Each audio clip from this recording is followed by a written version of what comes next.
su vida.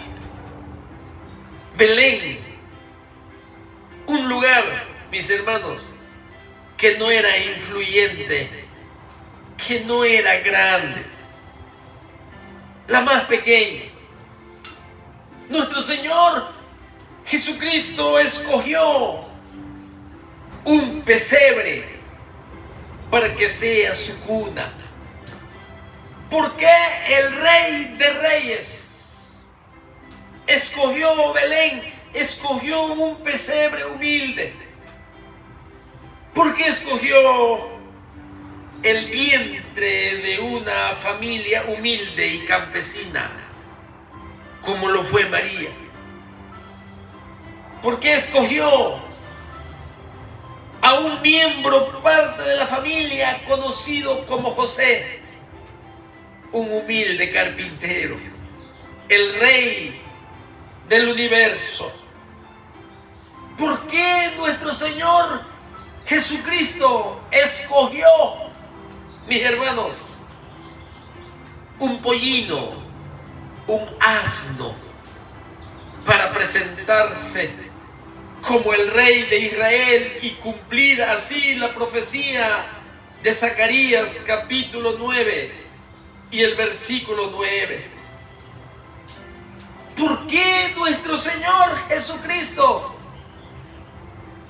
escoge cosas insignificantes?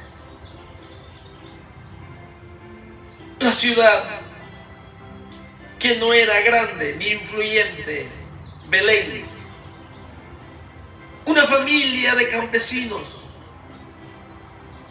un pesebre como su cuna. ¿Por qué el Rey de Reyes se caracteriza por su humildad y le lava los pies a hombres pecadores? ¿Por qué esa muerte para hombres que eran insignificantes, que eran basura de la sociedad, para morir en una muerte que era conocido como la muerte de cruz? ¿Por qué? ¿Por qué? Aquí entonces vemos que Miqueas profetiza 740 años antes que naciera nuestro Señor Jesucristo, que allí en Belén nacería el Mesías. Belén significa casa de pan. Así significa casa de pan, casa de alimento, casa de sustento. Ahora nuestro Señor Jesucristo, dentro de su ministerio, dice: yo soy el pan de vida. ¿Por qué aquí Belén, casa de pan, y Éfrata, mis hermanos? Ese era el antiguo nombre que los judíos en el Antiguo Testamento lo conservaban y lo amaban. Éfrata, Belén, Éfrata. ¿Se acuerdan? Que en esos lugares, en el Antiguo Testamento, tiene mucha historia. Éfrata. Ahí murió la esposa de Jacob, ¿se acuerdan? Raquel, cuando tuvo trabajo de parto y nació Benjamín en las regiones de Éfrata, dice la Biblia. Éfrata tiene también un significado, así como Belén, casa de pan, el lugar donde nació nuestro Señor Jesucristo. Éfrata significa fecundidad o abundancia. Allí nació nuestro Señor Jesucristo, en la casa de pan. Belén, Éfrata, abundancia, fecundidad. nuestros pobres corazones. Dijo Charles Spurgeon, nuestros pobres corazones eran estériles, que nunca produjeron un fruto, por cuanto todos pecaron. No hay justo ni aun uno. No hay quien entienda. Todos se desviaron y se hicieron inútiles. Dice Romanos capítulo 3, versículo 10, 11. Por el pecado, el hombre no lleva fruto para su Creador. A causa de la corrupción y de la maldad, no hay amor para nuestro Dios. No hay paz entre Dios y los hombres. No hay paz entre los hombres y su prójimo. No hay bendición, no hay fe, no hay esperanza. No hay fruto, no hay fecundidad. Porque necesitamos el pan que nos alimenta y que nos hace dar fruto. Fruto del Espíritu. Como lo es amor, como lo es paz, como lo es benignidad, como lo es fe, como lo es templanza, como lo es paciencia, como lo es las bendiciones que nos da el Espíritu de Dios. Para ser fecundos, para tener una vida en abundancia, pero solamente proviene de aquel pan que murió en la cruz del Calvario, que puso su vida por nuestros pecados, porque nosotros nos hicimos inútiles, nos hicimos vanos, nos hicimos corruptos, hemos pecado voluntariamente con nuestro Creador y hemos sido encadenados bajo la ley del poder del pecado y de la muerte, cautivos bajo la voluntad de Satanás, pertenecientes a un reino conocido como el reino de las tinieblas. Pero solo el pan que descendió del cielo, Jesús les dijo: yo soy el pan de vida. El que a mí viene nunca tendrá hambre, y el que en mí cree no tendrá sed jamás. El que a mí viene, el que viene a nuestro Señor Jesucristo por medio de la fe, el que viene a la cruz del Calvario por medio del llamamiento, ese llamamiento exterior que hacemos, y el llamamiento interior cuando Dios le habla directamente al alma y al corazón y a la mente de los hombres. Ellos tienen que responder: sí, Señor, necesito salvación. Sí, Señor, he pecado contra ti. Sí, Señor, yo tenía esa deuda y tengo esa deuda de mi pecado. Mi pecado me condena, Señor, pero tú pagaste mi deuda. Yo quiero, Señor, poner mis pecados en la cruz del Calvario para que tomes mis pecados. Y tu justicia divina, Señor, yo la quiero tomar. Tu sangre derramada, Señor, el precio que pagaste por mi pecado, Señor, esa ofrenda en olor fragante al Padre, donde el juicio divino cayó sobre ti, cuando debería de caer sobre el pecador. Ahora invoco el nombre de Jesucristo para el perdón de mis pecados, para que ese verdadero pan que descendió del cielo me traiga satisfacción en este mundo. En este mundo, Jesucristo, escucha lo que dijo aquí en Mateo capítulo 4 y el versículo 4, un texto muy conocido, un texto muy recitado, en donde nuestro Señor,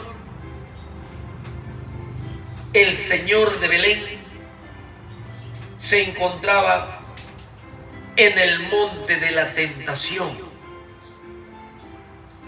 y llevaba 40 días sin comer.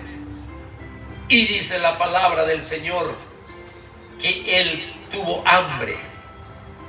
Y ahí estaba el adversario, el enemigo, el león rugiente, la serpiente antigua, el diablo y Satanás, Belial, el ser despreciable, el maligno, el hijo del bajísimo, el hijo del infierno. Ahí estaba este maldito en el monte de la tentación. Y Él le dijo a nuestro Señor Jesucristo cuando tuvo hambre, le dijo que le diga a estas piedras que se conviertan en pan. La tentación del mal, para que no continúe la voluntad del Creador de los cielos y de la tierra, para que se cumpla su voluntad. Jesucristo no fue tentado para que Él cayera. Él fue tentado para demostrar que Él no puede pecar, porque Él fue concebido por el Espíritu Santo. Él nació, tuvo un nacimiento virginal.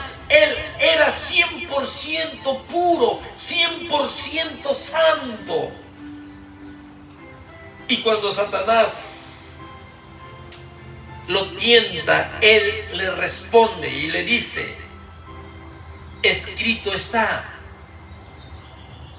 no solo de pan vivirá el hombre, sino de toda palabra que sale de la boca de Dios.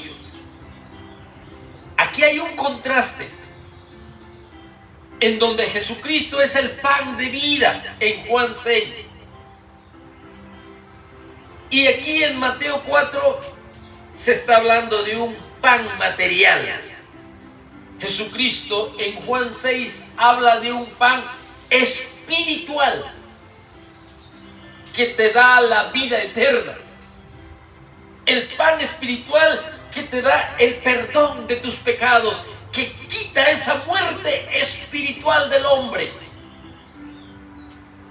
Cuando Cristo Jesús le responde a Satanás, Jesucristo está citando las Escrituras.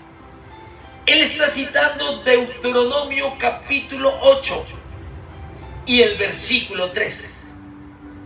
El Antiguo Testamento, porque para este tiempo no estaba el Nuevo Testamento, no estaban los Evangelios, no estaba Hechos, no estaba Romanos, no estaban las epístolas, solamente estaba el Tanaj, la ley de Moisés, los profetas y los escritos. Los profetas, la ley de Moisés y los escritos, Nebim, Ketubim y la ley, así eran conocidos en ese tiempo. Y Jesucristo toma esa porción de Deuteronomio capítulo 8, donde Jesucristo demuestra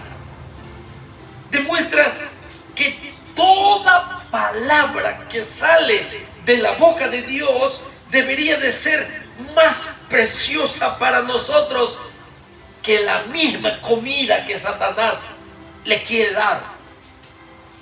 Está poniendo en claro nuestro Señor Jesucristo que la palabra que sale de la boca de Dios debe de ser la más preciosa y la más valiosa para nosotros que la misma comida material que nosotros conocemos. Escrito está: no solo de pan vivirá el hombre, sino de toda palabra que sale de la boca de Dios. O sea, el hombre tiene una necesidad espiritual que solo Dios lo puede llenar. Tiene un pan espiritual, la obra de Jesucristo en la cruz del Calvario, que perdona tus pecados, que tiene poder sobre el pecado, sobre la tentación, sobre los demonios, sobre los deseos de la carne, sobre la corriente del mundo. El sacrificio de Jesucristo por medio de la fe en arrepentimiento de nuestros pecados, la sepultura y la resurrección de Jesucristo, el poder de Dios para que el hombre sea salvo. Y de ahí en adelante, que fuiste bautizado por el Espíritu de Dios. Lo más precioso para el creyente va a ser la palabra que sale de la boca de Dios. Lo más precioso para ti va a ser la meditación, la memorización y la obediencia de la palabra de Dios. Vivirla constantemente, día a día. Porque la palabra de Dios es más precioso que la misma comida. Aquí Cristo está enseñando eso. Pero para que la palabra de Dios sea preciosa para nosotros, para que la palabra de Dios tenga una importancia, mis hermanos, interesante, y sea primordial y sea único en nuestras vidas, necesitamos primeramente ese pan que descendió de los cielos, ese pan que nació en Belén de Judea, ese pan que escogió un humilde pesebre para nacer, ese pan que creció en una familia de campesinos y de un carpintero, ese pan que escogió la muerte más cruel, la muerte de cruz, muerte para criminales y para malhechores, la muerte para lo más despreciable.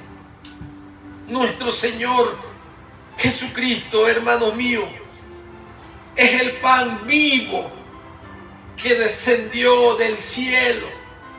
Y si no recibimos primeramente ese pan que nos va a dar vida espiritual, que va a resplandecer la luz de la gloria de Dios en la faz del sacrificio de Jesucristo, mis hermanos, necesitamos nosotros ese pan para venir de las tinieblas a la luz. Necesitamos ese pan que descendió del cielo y que en la cruz del Calvario pagó el precio de nuestra salvación. Necesitamos nosotros de ese pan para poder entender el significado de la redención de nuestra alma.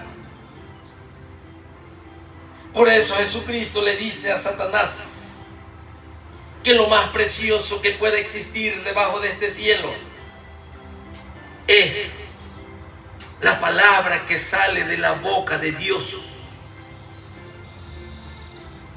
antes que la comida misma que nosotros conocemos.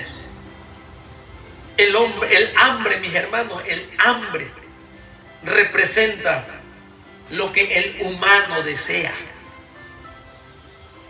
El hambre. ¿De qué hambre nosotros tenemos?